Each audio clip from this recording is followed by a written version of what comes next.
Good morning, everybody. Welcome to Keys to Your Best Life. I am your host, Maggie Cavanaugh, and I have a couple here today that I absolutely love. They are out of Florida, and they have got some encouraging words for you today. So welcome, Keith and Glenda Jowers. Thank you guys so much for being here with me. Hi, how are you, Megan? Doing good this morning. I appreciate y'all taking the time to be here with me because we're talking about an important topic today. For those of you watching this, whatever platform you're watching it on, I want you to get it out to your group of people, your tribe, whoever needs to hear it, because this couple is all about family and all about encouragement. Keith is the founder of Dads for Life. And I know some of you out there, you're all women and you're thinking, well, I'm not a dad. You know, so many times we wear many hats, play different roles in our lives. And we all need to be concerned with having a father, whether it be a natural father, a mentor, or so forth, in the lives of those we love. So Keith and Glenda are what I would consider a power couple. I met them through our mutual friend, Justin Kappen, and I'm very grateful to know more about what they do. Keith is an author, speaker, broadcaster. Him and Glenda work with people to help them, get financially free. And they're all about seeing families being raised up to be all that God has called them to be. So I want to welcome to the broadcast. And Keith, can you tell us a little bit about how did Dads for Life get started? What was the motivating factor? Well, thank you, Maggie, for actually having us on this morning. We appreciate each and everything that you're doing to reach and teach others as well. But Glenda and I, actually, we've been married 33 years, pretty soon, right? Yep. A couple months. And we met through church many years ago. And I was a young divorced dad. I've been divorced about 4 years, I guess, at that time. And I was just trying to be the best dad I could as a single dad. I didn't want the divorce, but it happened. But prior to that, as a 11-year-old boy, my dad died when I was 11, and he was 40. He died right behind me one evening while we were watching Hee Haw. And it was just really sad when I woke up to find that happen. And then I had a very rough childhood because I didn't have anybody leading me. Nobody kind of picked up that mantle as a dad, except for Mom. Mom was there, and she was very strong. And those two messes, I guess, in my life became the message we now call Dads for Life, and we're in our 16th year. It was 16 years ago, Glenn and I were just sitting around talking. We had another little organization called For Life Resources where we're helping families just be learning about life and teaching them resumes, things like that. And then I looked at her and I said, I've been helping about 4 dads at church through this divorce thing. I really wish I could start something to help dads who are single dads and going through things like this, but not to divorce their children, be involved in their children's lives. And I looked at her, I said, I wouldn't know what to call it, but I think I'd like to call it, all I want to do is help a dad for life. And that's how Dads, and I use number 4 instead of FOR because that was the 4 dads I had been talking to and just kind of encouraging to stay involved in their children's lives. And here we are 16 years later with thousands of followers around the world. Wow, that is amazing. And I know the impact that your ministry has placed on the lives of people. And I love how the Lord takes what's in our hands. So many times people are like, I don't know what I'm supposed to do. You were mentoring and encouraging 4 dads, and God took that and breathed life into it. And then now so many people are being impacted. So for those that aren't familiar with it, I know that there's several resources available and very impressive. So what type of things would I've just looked at your website the last couple of days in a little more in depth, but share with them what kind of support they can get with Dads for Life. Well, thank you, Maggie. We're really an encouraging organization that we try to do everything we can to help a dad just realize you can get through today. If you get through today, you'll get through tomorrow and so forth down the road, a week, month, years. And then one day you're going to look back and say, oh, my goodness, my little daughter, who's 1 year old, is now 18 years old. What do I do? Well, you keep being a dad. We had this little thing we said, one day you'll be fired as a parent, but hired as a life consultant. You need to be there as just to be involved in their life regardless. Our daughter now, she's, I better not say, but she's she won't like that. She's got 3 children of her own now, and she's raising them. And we kind of chuckle sometimes. We say, well, I remember a little girl who had the same type of problems when she was little. But she calls me every now and then just for some fatherly advice. And that's what you want to do. You want to be promoted to granddad one day and carry on that legacy. So we basically just try to do everything we can. We got a lot of social media following in the way of encouraging, enhancing, and enriching the life of a dad to be totally involved in this greatest asset on earth, and that's his children. And it's the best investment you'll ever make. It'll go far beyond stock market. Absolutely. You know, we had talked briefly before the broadcast about the fatherless generation, and there are many people out there that are filling the role of a father that are not biological fathers. And so, Keith, do you have some statistics there that you'd like to share with us in regards to the fatherless nation that we're seeing now? Because it's such an important role. I do, Maggie, and they're a little old because you get them from the government. The government studies fatherlessness supposedly, but there never are really real time stats, and It really concerns me that here we are. We're probably, these are 2-year-old or more stats, and it comes to find out that they don't get updated quick enough. But I believe that we can turn the pendulum around. We're looking at 43% of children who are in the U.S. who live without a father in the home, 43%. So that's almost half of our children in our country, and it's really sad. 90% of runaway and homeless children, when you really study it, turn out to be that they had no fatherly influence in their home. And you don't have to be there. I mean, it could be someone who could step in and take the place of a dad. The dad leaves for whatever reason, or maybe he died prematurely like my dad, but where's an older brother? Where's an uncle? Where's a friend of the widows, the mothers, maybe a church that could step in and be that support and that encouragement? We got 80% of violent offenders who are under the age of 18 turn out to be fatherless homes or come from fatherless homes. And this is when really, I was in law enforcement for 30 years, and I spent 22 years in the school system, and I helped a lot of kids see the light of an encouraging future outside of, what they could see, because they didn't have nobody really encouraging them. They might have had a hard-working mom like I did, but nobody was really kind of taking them beyond, and taking their dream and trying to help build that. Right. And I remember one particular girl herself, and working with her, and she was like, she didn't want to live hardly because she just had no love at home at all from a parent. And it come down to the father was just so abusive, verbally, emotionally, physically. And I'm going like, that will tear a child down. Yes. Well, you got 63% of youth suicides come from fatherless homes. So, I mean, the statistics go on and on.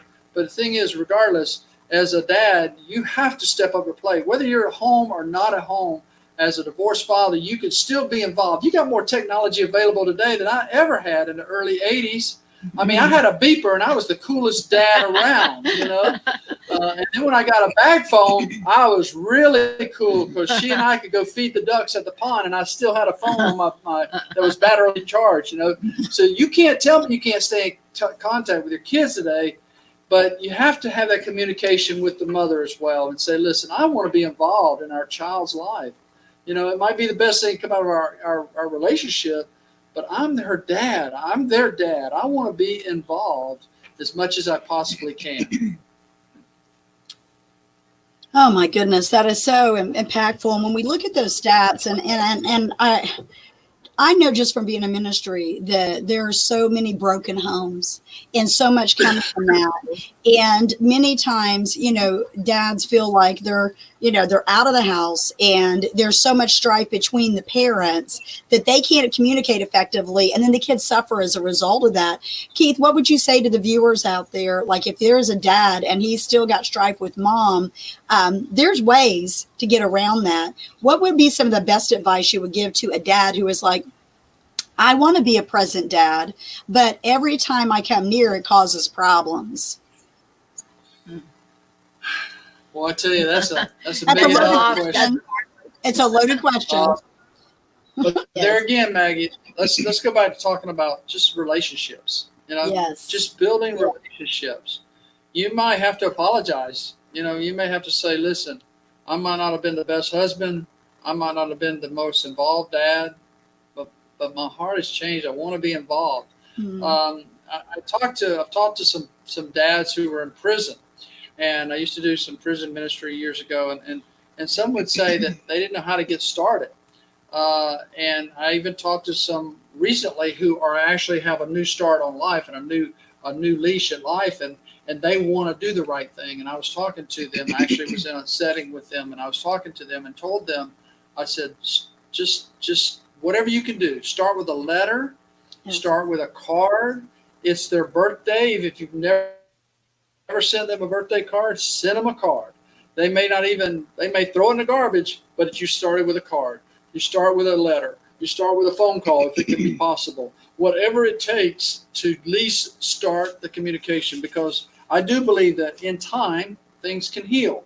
Yes. I do believe that. It may take 10 years to heal, but you've taken a step of faith.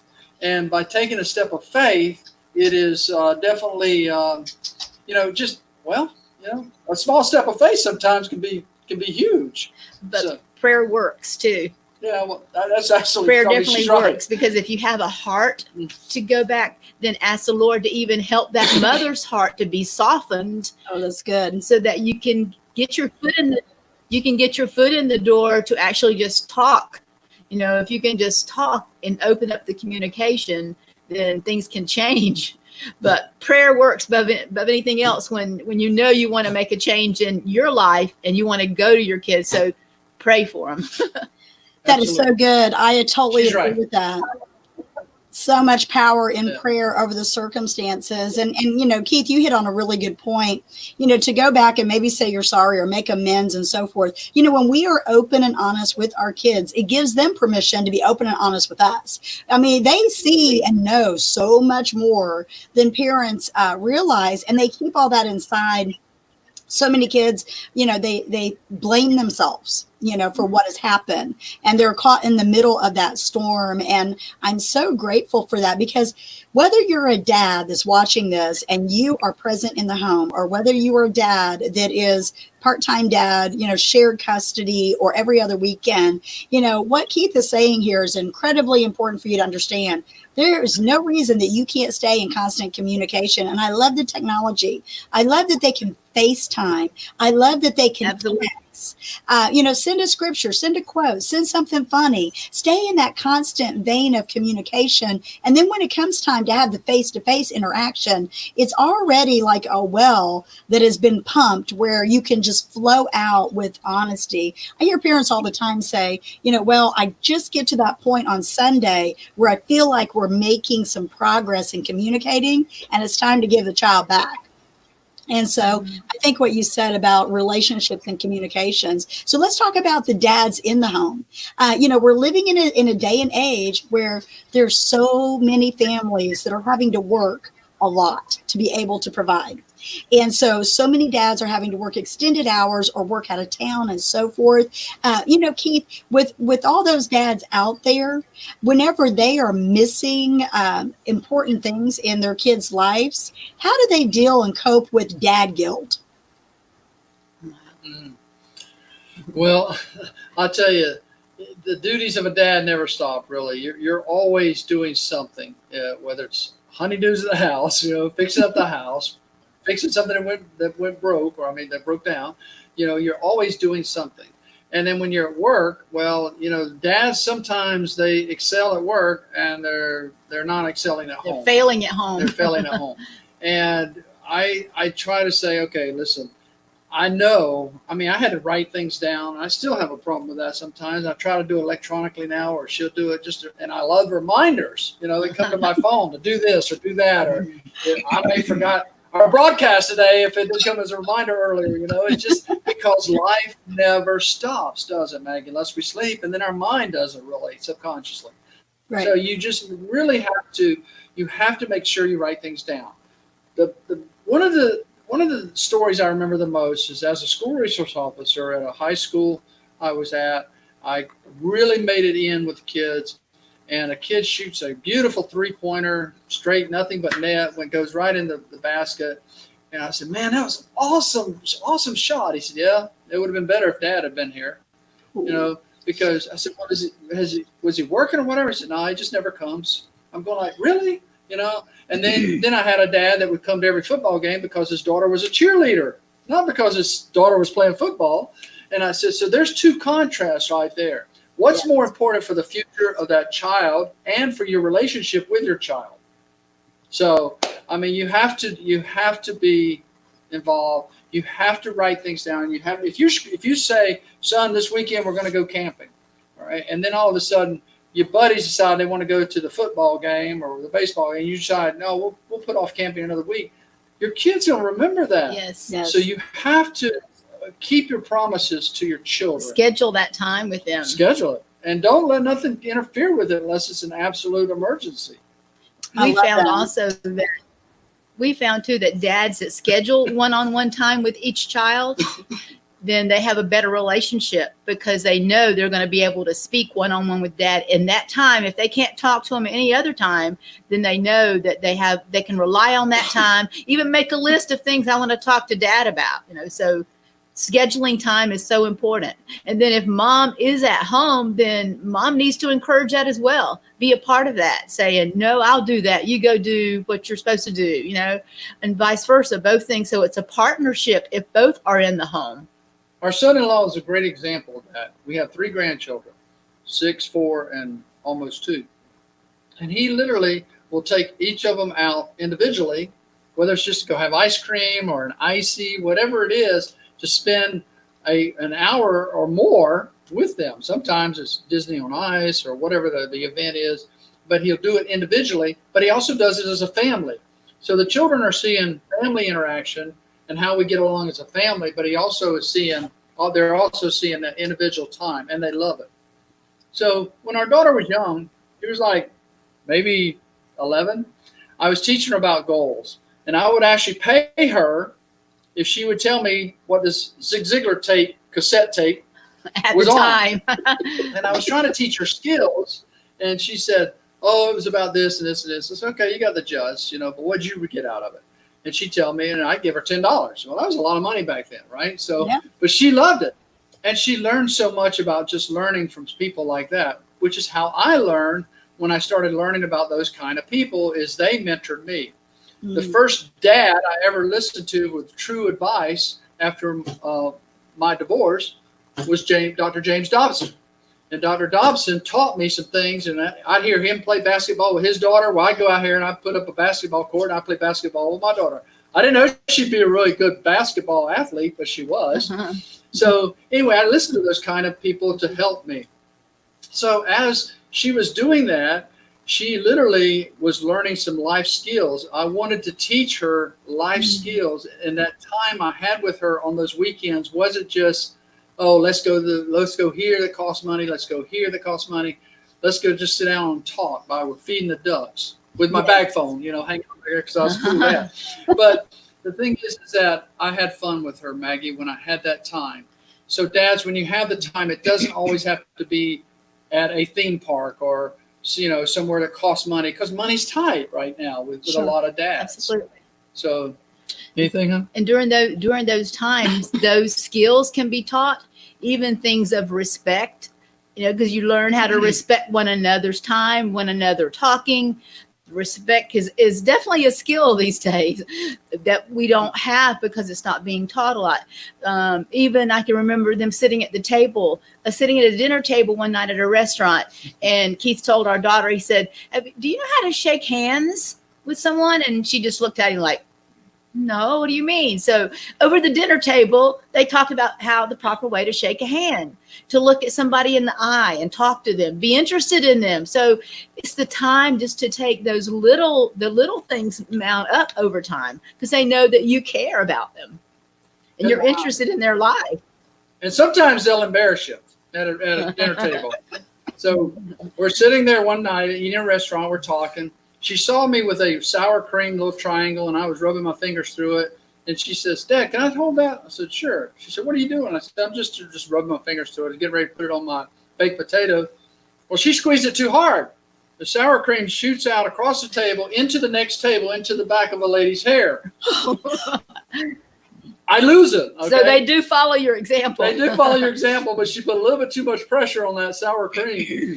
And when she did, I lost it. I just did. And everybody's looking at me in the restaurant. Well, then my wife loses it, and Christina loses it, and I'm going like, oh my goodness, I'm glad we're finished because we're about out of here right now. So, but anyway, we did tell. We had to explain what happened, and because the husband was sitting with the lady looked, So you got to have fun when things happen unexpectedly with your children. You got to have fun, and it's important to laugh because laughter does good like a medicine, and we sure need a lot of laughter and a lot of medicine in our country right now because a lot of people aren't laughing, over what's happening with our world. But we got to teach them respect, so they can carry on that torch and that legacy. Maggie, it's sad what I see going on in our world today.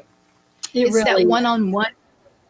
It's that one-on-one connection too that so many kids are missing.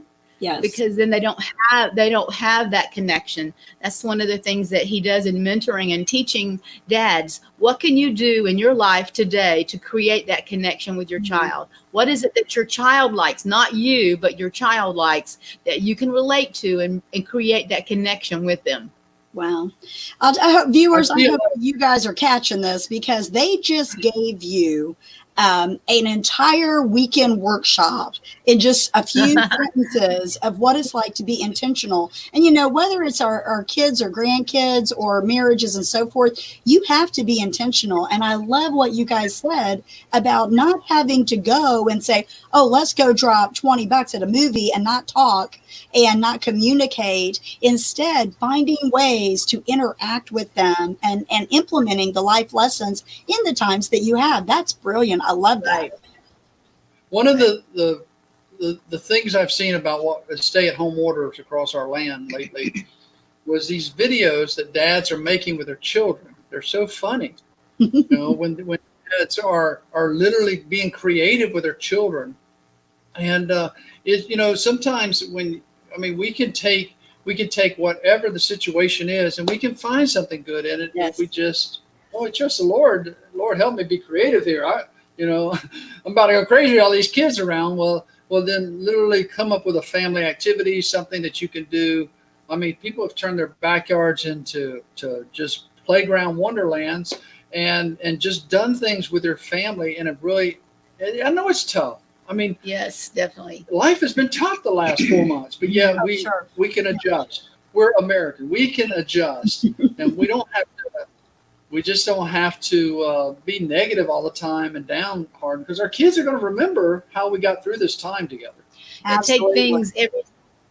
They take everyday things that we do as a parent and turn it into an activity as a teaching lesson. Even take time to cook together, take time to teach them how to wash the car. There's just so many things that you don't have time to do when you're working 24/7. Right. But when you home together, okay, have you ever changed the oil in the car? Or do you know how to check your oil in the car?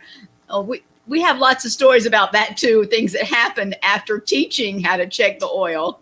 But those take our everyday activities and turn them into teaching tools.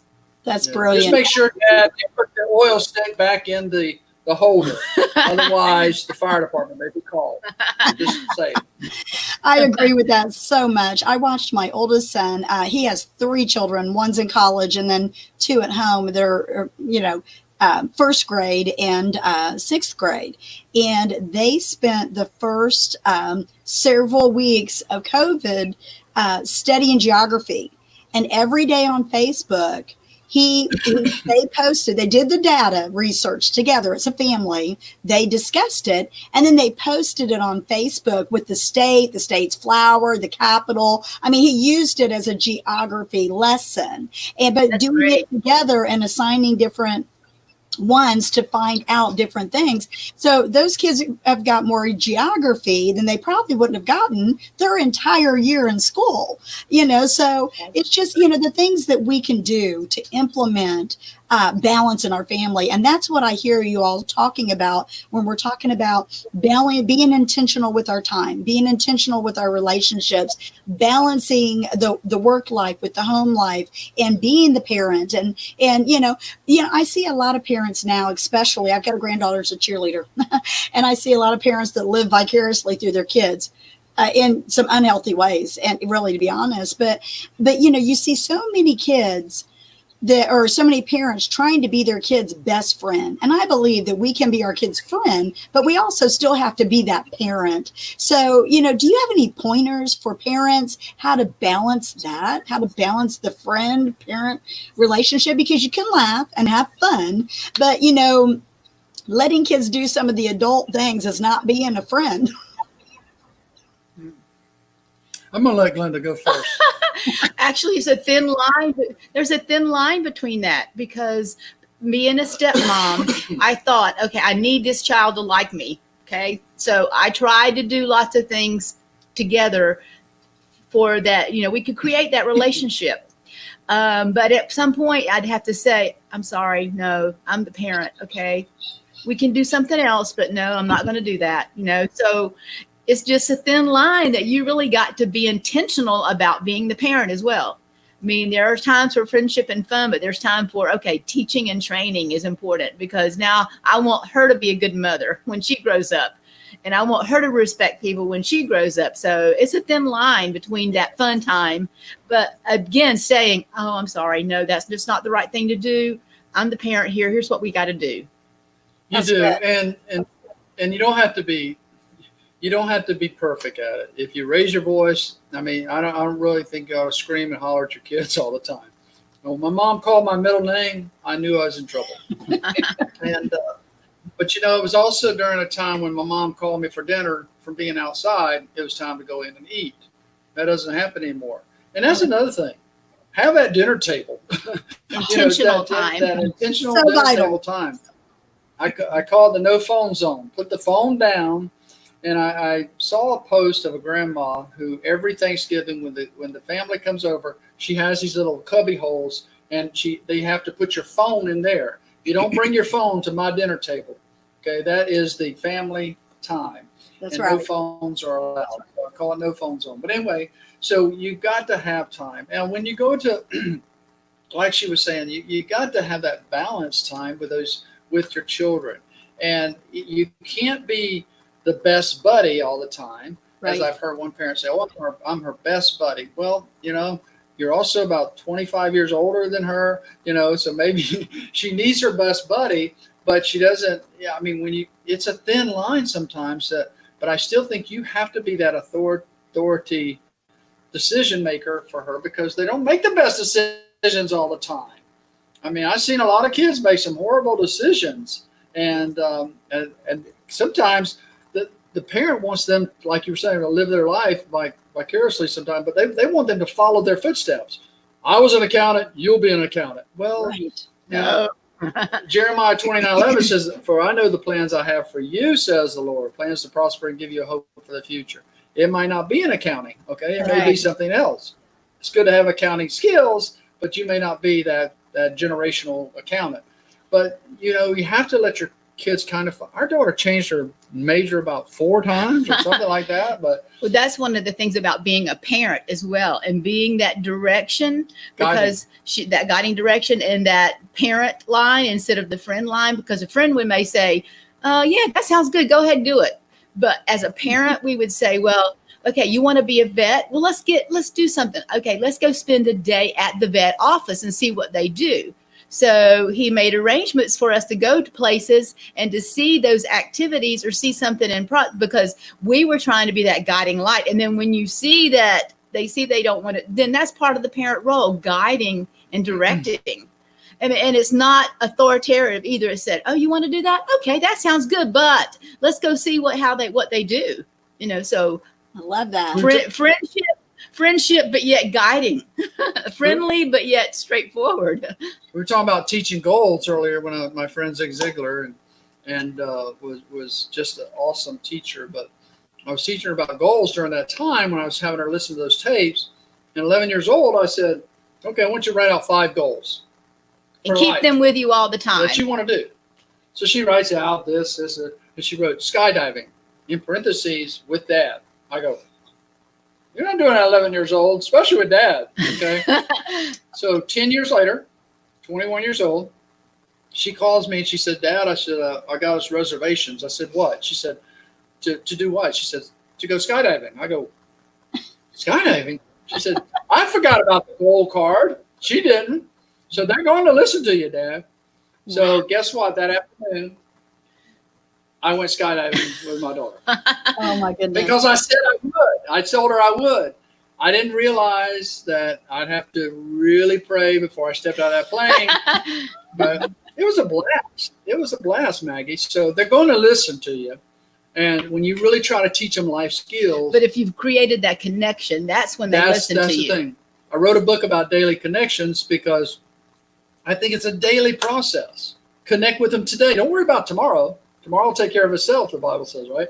That's right. Pray with them today. Take care of today. And worry. Don't worry, but you take care of the problems today. Let tomorrow take care of itself is what I'm trying to get at.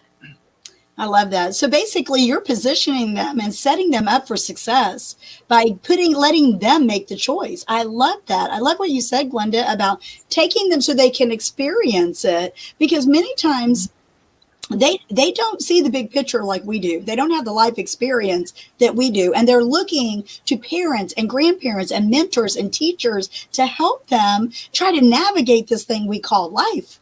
And it's right. challenging for them. So, one of the things that I am super passionate about is seeing families walk in wholeness. I'm all about spirit, soul, and body. Your spiritual life, I believe the more it grows, that it's going to flourish in the area of your soul and your physical body. And part of wellness is being financially well, physically well, emotionally well. And I know you guys work together helping people with that. Can you talk a little bit about how to bring a family into balance? Because I think a lot of the reasons that so many of these families are not connecting and spending the quality time together is because they're out working, trying to provide. And, if they can get out of that bondage of debt, it can free them up to be the mom or the dad that God has called them to be. Absolutely. There is so much stress in the family over finances that it's causing not only issues with the children, but it's even causing divorces and causing families to break up. And because we're always trying to live outside of our means of what our income is right now. And we're trying to live better, give them better, live better. But to get it under control, we step back and say, what can we do with the money we have? How can we live better? I'm going to talk a little bit about that. We have we've had some difficulties in that area in the past because it seemed like just when you get like 2 steps forward, there's something's going to set you back about 5 steps. So financially, you're always trying to stay ahead of the game, but sometimes we're beating ourselves up so much because we don't have what the Joneses have. Right. And the Joneses are always going to keep on buying, so might as well not even try to keep up with them. And I just mean that figuratively now. If I don't mean nothing about the name. I'm just saying that's what I heard growing up. Don't try to keep up with the Joneses. Well, the thing is that you have to really, truly have to just set a financial plan for yourselves. We've had our issues with that simply because we're always trying to get ahead of something, then something else will take place, and not making the best decisions sometimes. I mean, just recently we thought about, okay, it's time to upgrade our car a little bit. How we're going to do this without being in debt, paying $1,000 a month. People are paying $900 car payments. I'm like, whoa. But right now, I don't know how they're doing it if, jobs have been cut back and work has been cut back. But when we decided, we just felt like we just spent some time thinking, okay, we can't do that. Well, little did we know that just a week or so later, we find out that we got a lot of rot in the back of our house that we had to take care of. So had we spent that money earlier, we wouldn't have it today to take care of the situation in our home. So really though, finances is also communication absolutely issue as well, because if we're both working and we're not talking about where our money's going, or we don't have a plan for our money, then that's what causes a lot of the family issues, is not having a plan.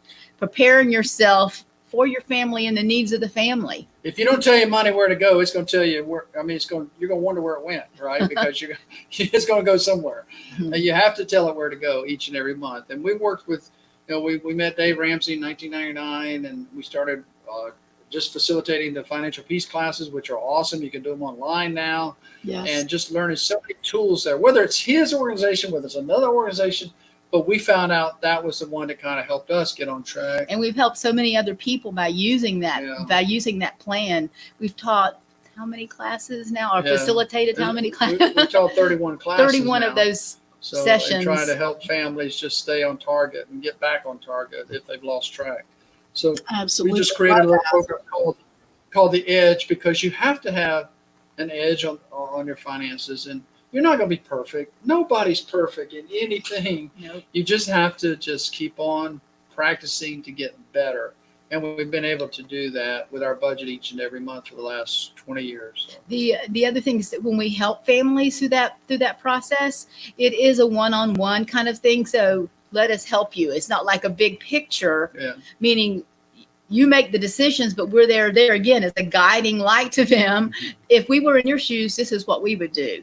Or those kind of directions. You have to make the choice of what's important to you. Is it important that you have cable TV at $100 a month, or $100 a month to spend with the kids? So we give them options. So they make the decision, but we just give them options as a family.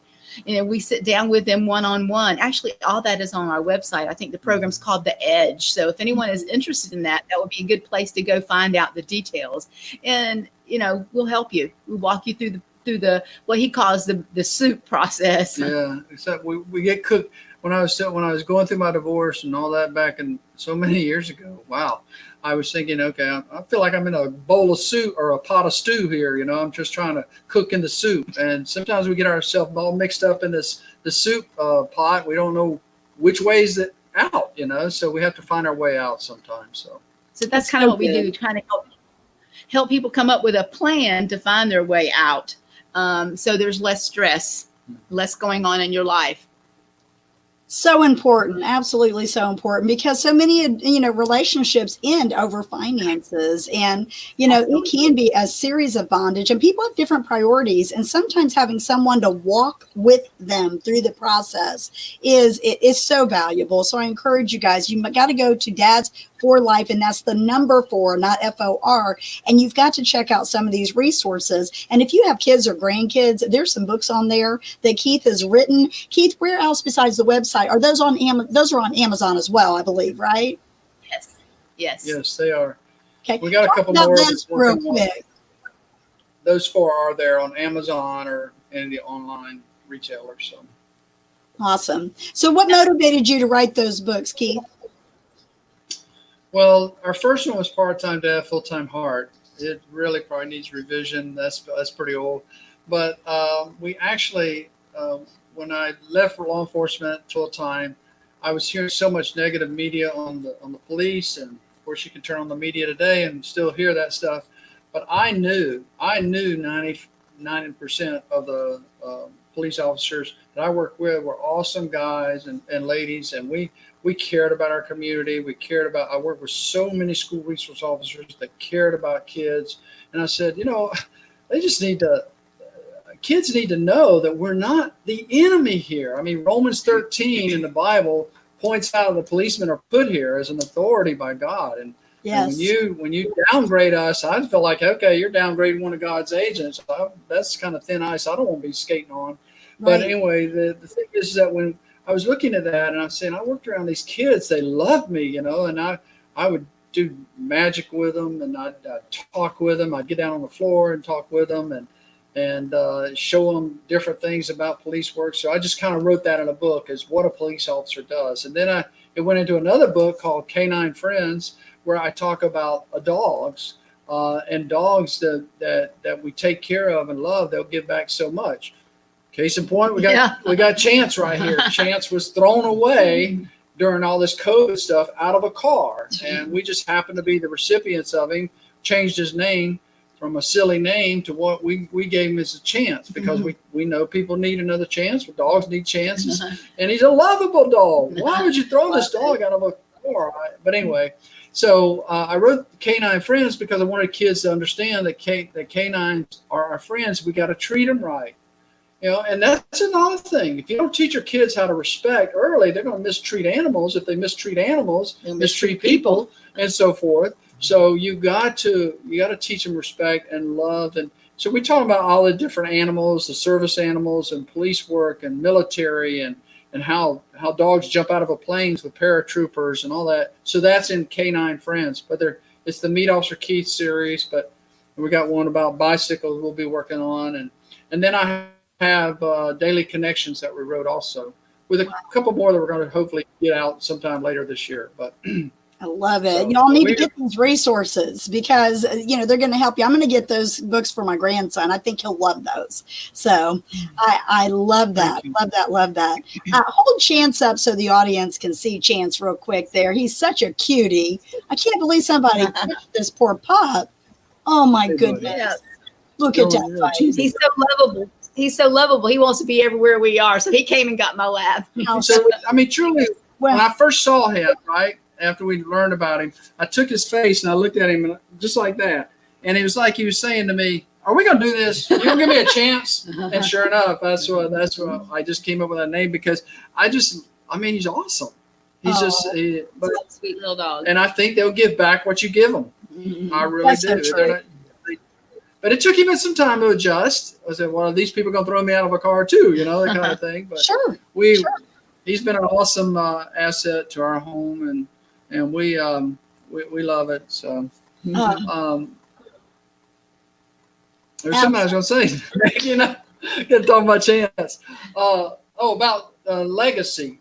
Another thing we try to do is I try to teach dads to think about their legacy. I'm not talking about financially, Dad. Okay, I'm talking about you leave a heritage to your children's children, as the Bible speaks of that as well. Yes. I'm talking about leaving a legacy of values and morals and ethical things. What are you going to be remembered when your dash is over? There's two important days in a person's life: the day you're born and the day you find out why.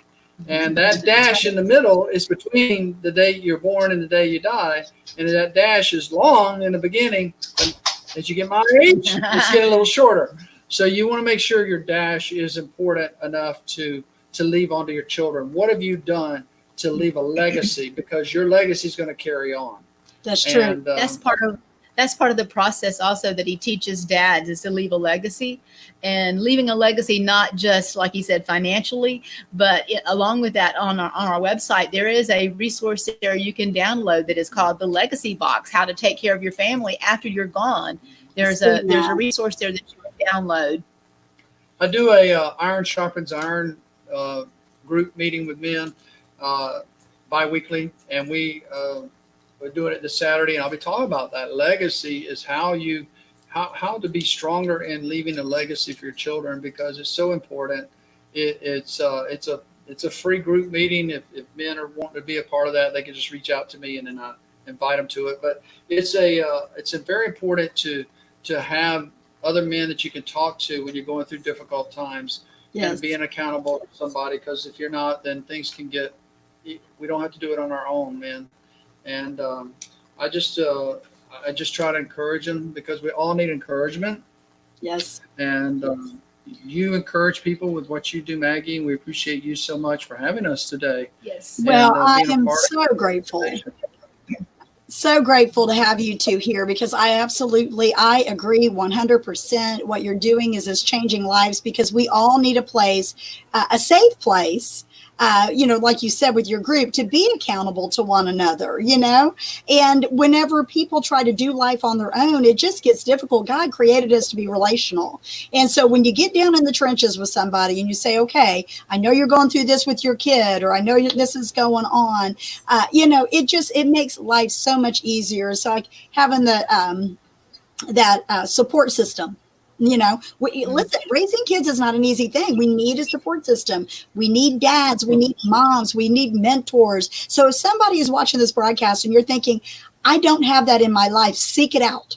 The Bible tells us, seek and you will find. And it's talking about the Lord, obviously, but you have to take action. If you want your child to have a mentor, go to your pastor, go to someone within the church, say, hey, listen, I'm a single mom. I've got this going on. What is available? The Bible talks seriously about, ministering to orphans and widows and, single moms and things like that is very, very powerful. So some of the resources you can get through Dads for Life, you're probably thinking, I'm a mom. It doesn't matter. You're also playing the role of a dad right now, and get those resources. The Bible tells us to get understanding, and you're not going to understand how to do this thing unless you find the right people to speak the truth with love, get the resources, do the EDGE program, get your finances in order so you can break free from what is stopping you from being the best that you can be in the household. So if I would ask the two of you, okay, and neither one of you can answer, and you both can speak to it, what is a key?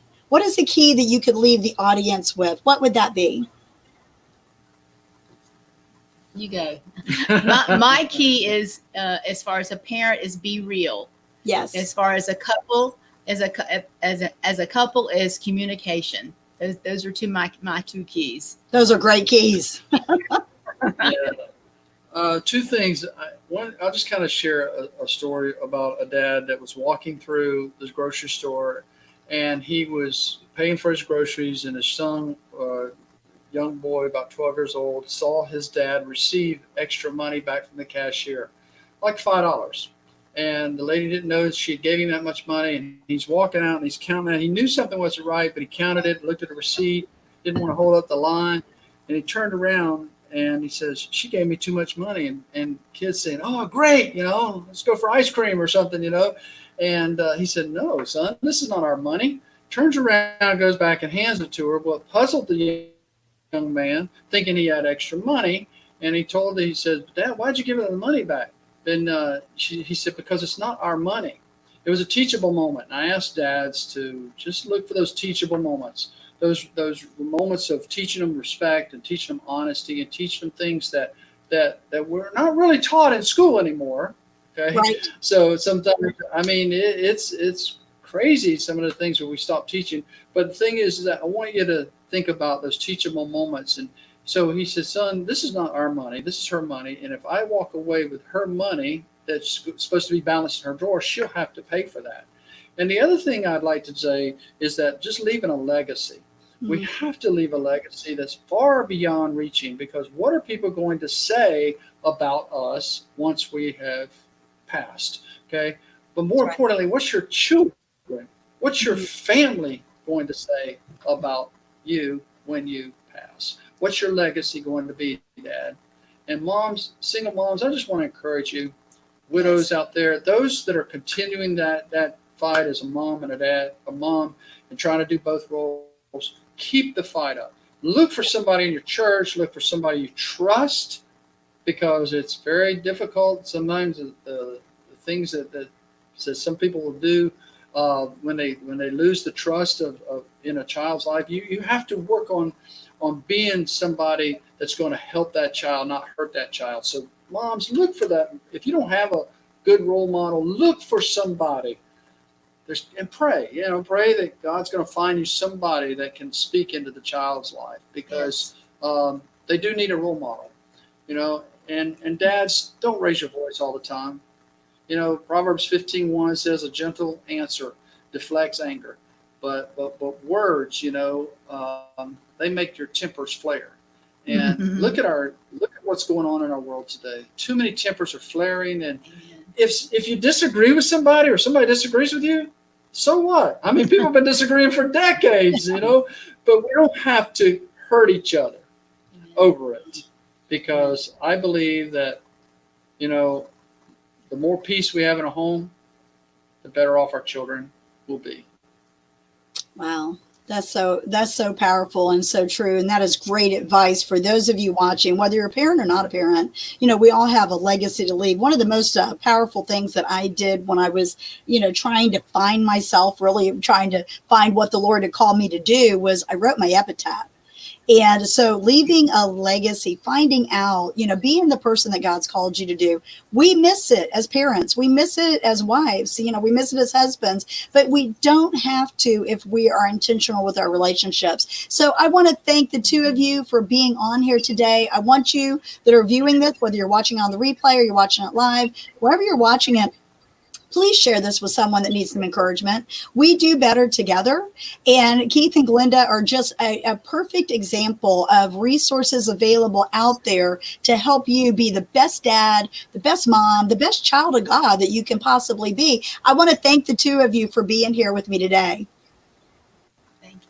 Thank you so much, Maggie. We appreciate you. Yes. Y'all catch this out to your friends. Let us know any questions in the chat stream. We'll respond to later. God bless you guys. Thank you so very much, you two. Y'all check out Dad's 4 Life with the number 4. Thank you.